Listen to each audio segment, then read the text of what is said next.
Mbunge wa Kiharu Ndindi Nyoro uria kinyanowe mukaririgitwa kamiti ya kigina mbunge nene na ugite ni batengete mbeca ciarimo akeri ugite ni batengete mung'ananjo bilioni 18 gatanta mugwanja cia kwandika arimu ba JSS akiromba arimu nande batekagome bubujite onde arimu bainyiretie bageta mugomo kwambiriria ntuko ya Jumatatu.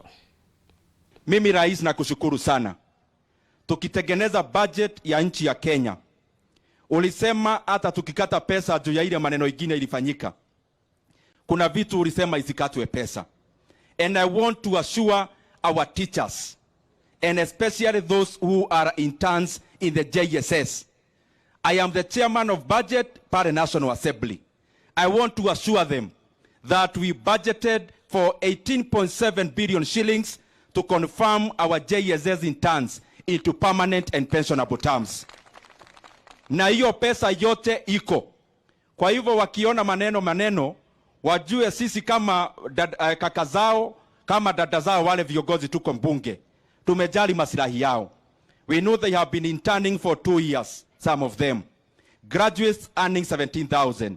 Our president and the entire government tumeona hiyo haifai. Pesa yao iko. So wakiona kuna pesa ya CBA ya wale walimu wengine wako, wasifikiria ni ile yao. Ya CBA ni kado. Treasury iko na instrument inaitwa Article 223. Kukiwa na maneno kama emergency inaweza tumia hiyo pesa.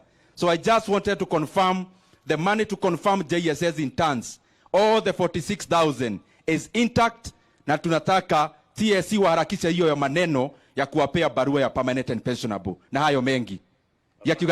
Asanteni sana na Ngai amurathime.